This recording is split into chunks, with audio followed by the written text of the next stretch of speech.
Hi guys, welcome back to Football Heaven 24/7. I'm your host Jamie.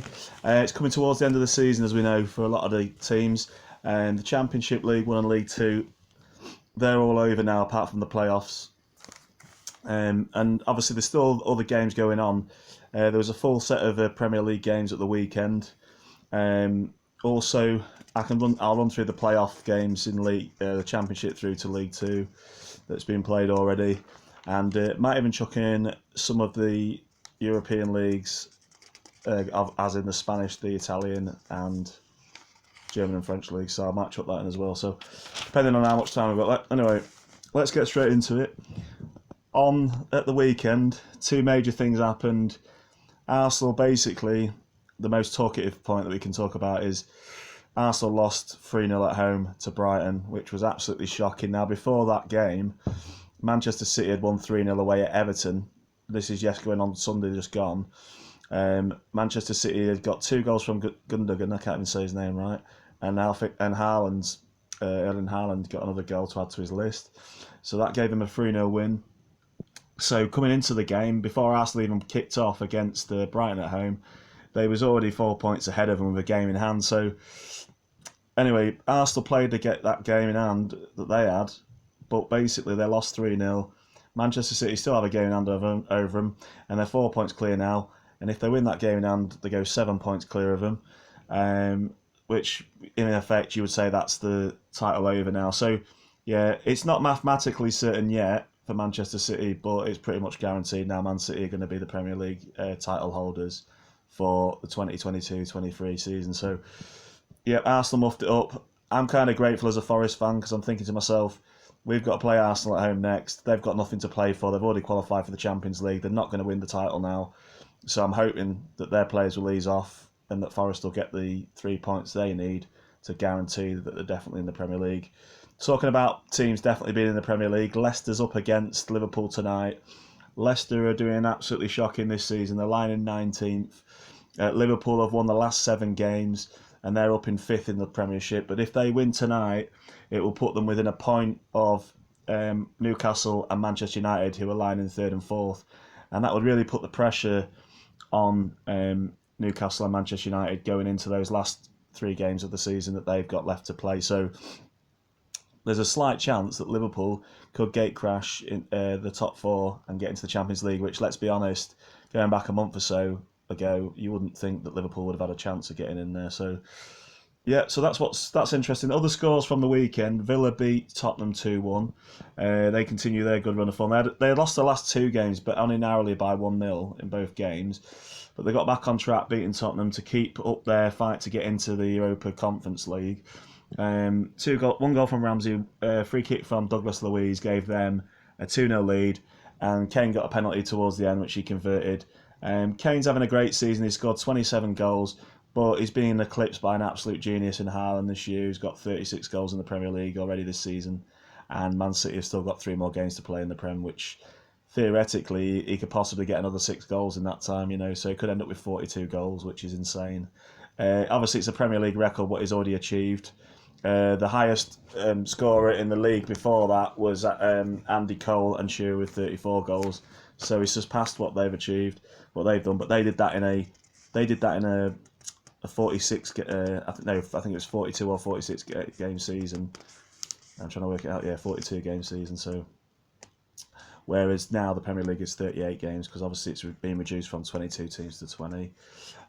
Chelsea and Forest. Forest got a much needed point away at Chelsea. They were 1-0 up at half time, goal from Awoniyi.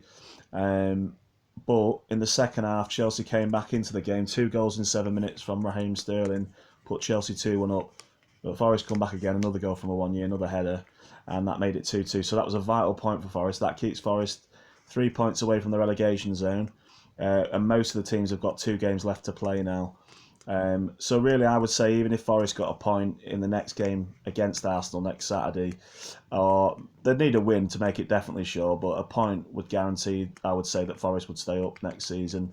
Leeds and Leicester are the only teams that can really threaten Forest getting relegated, and Leeds, they were lucky at the weekend. They drew 2-2 with Newcastle at home, but they had a player sent off, and Newcastle had so many chances that they could have won the game. But Leeds hung on for a much needed point, but that still puts Leeds 3 points behind Forest. But because Leeds and Leicester have a better goal difference, there's still that bit of pressure on Forest. So Forest will need to at least pick up a point, I would say, in the next 2 games that they've got towards the end of the season to guarantee that they'll stay up. And even then, it could be tight. But luckily for Forest, Leicester's got to play Newcastle, Liverpool at home tonight, and Newcastle away. 2 really, really tough teams to play. So fingers crossed as a Forest fan, I'm hoping that Leicester will lose both of those, as the form would suggest that they will do. And that means that they'll not be a threat to Forest. Leeds, on the other hand, they got to play away at West Ham, which is potentially they could get something at West Ham, because West Ham, I think, are safe now. And Leeds have also got to play at home to Tottenham, and Tottenham are a little bit temperamental. They're not having a good season, and I think that Leeds could possibly pick up 3 points even against them, how bad they're playing this season. So it's still all to play for. It's pretty nail-biting, but one thing that was definitely confirmed at the weekend was Southampton finally went down mathematically, back to the Championship for the first time in 11 years. They lost 2-0 at home to Fulham. So yeah, commiserations to Southampton. Felt a bit sorry because James Ward-Prowse, their best player and top goal scorer, he had to go in front of the cameras at the end of the game, and you could see he was upset, but he was saying that they hadn't played well enough, and I thought, well, you played well, mate, but the rest of your team's absolutely crap. So I felt sorry for the lad because he's a great player playing in a crap team. So anyway, we'll get on to the other scores. West Ham, they rested a few players because they're playing in the crucial semi-final of the Europa Conference League on Thursday away at AZ Alkmaar. If they get a draw there or win, they're through to the final of the Europa Conference final, should I say. For the first time that they'll have been in a European final, I believe, since the 70s, I think, or something like that, or 60s or something crazy. So, anyway, yeah, so West Ham rested some players. They lost 2-0 to Brentford. Mbeumo and Visa scored for them. Other scores, just running through if I've not mentioned anybody. Oh, yeah, Crystal Palace won 2-0 against Bournemouth. Both those teams have got nothing to play for except a little bit of pride. They're both safe. They're not going to go down this season. Bournemouth have had a fantastic season. It's been a topsy-turvy one for them, but their manager, Gary O'Neill, stepped in to take over from Scott Parker, and he's done a fantastic job, really. Bournemouth have got 39 points. There's no way that they're going to get relegated now. No chance in hell on that one. Yeah, but going through the other games, the playoff games, as I say, 2 games were played in the Championship over the weekend. Sunderland won 2-1 against Luton in their first leg, and Coventry drew 0-0 with Middlesbrough in their first leg. In the League One playoff semi-final, Bolton played against Barnsley, and the score finished 1-1. And the 2 League Two playoff semi-finals in the first legs were Salford beating Stockport County 1-0 in a Greater Manchester derby, and Bradford beating Carlisle 1-0. Now Bradford, we've got to say hats off to Bradford because they had another 20,000 it was there yesterday, 575 fans, which is insane attendance for a League Two game. So that was crazy. Congratulations also to Notts County. They got promoted back to the Football League for the first time in 7 years. They basically rode their luck quite a lot, to be honest. They went down after 5 minutes against Chesterfield at Wembley. Bostock got an equaliser on the 87th minute, which took it into extra time. In extra time, Chesterfield scored within the first 3 minutes on the 93rd minute, and then Notts County got a goal on the 108th minute of extra time. It went into penalties. It was in front of a crowd of 38,138 at Wembley, but Notts County justifiably won 4-3 on penalties. Now, that would have been absolutely crazy had Notts County not gone up, because Notts County had a fantastic season.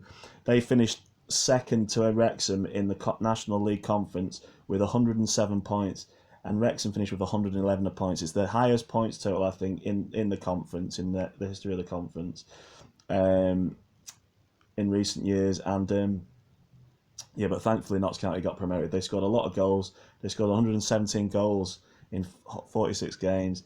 One goal more than what Wrexham did to get up as champions. So yeah, Wrexham and Notts County will be playing League Two football next season.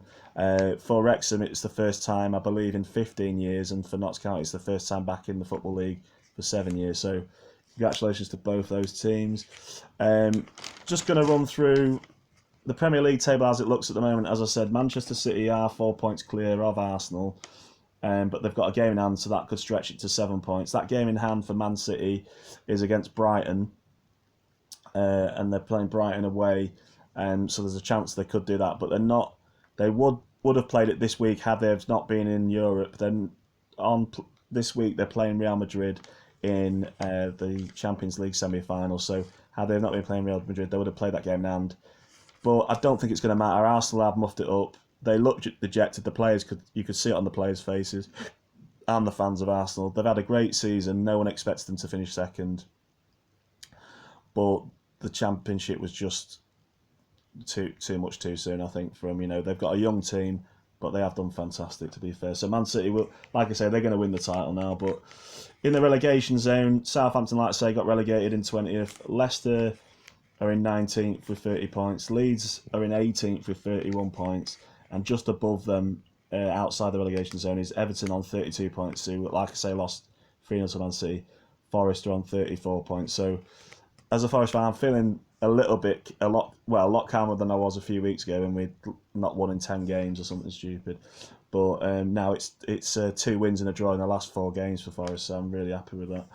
So I think we'll stay up. We just need, in my mind, we need another point, but I'd love to get them to get a shock win against Arsenal next Saturday. So anyway, that's what's going on there. I'm just going to run down European football quick.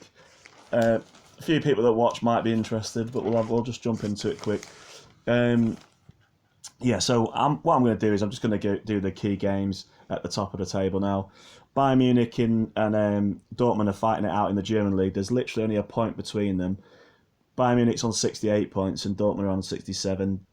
Bayern Munich beat Schalke 6-0 at the weekend, and Dortmund beat Borussia Mönchengladbach 5-2. So as I said, there's a point between those two. Down the bottom end of the table in the German league, Schalke dropped back into the relegation zone. They were above it at the start of the day, but because Schalke got absolutely battered at Bayern Munich, and Bochum won their game at home 3-2, that moved them out of the relegation zone. But there's only a point between those two to stay up in the Bundesliga for that season. So that's what happened there. In France, PSG still top by 6 points with 81 points over. Lens in second with 75 points. PSG smashed Ajaccio 5-0. That game, Mbappe got 2 goals in that game. Going on the bottom end of the table in the French league, Ajaccio, FC Troyes, I can't even say it right, and Angers are at the bottom.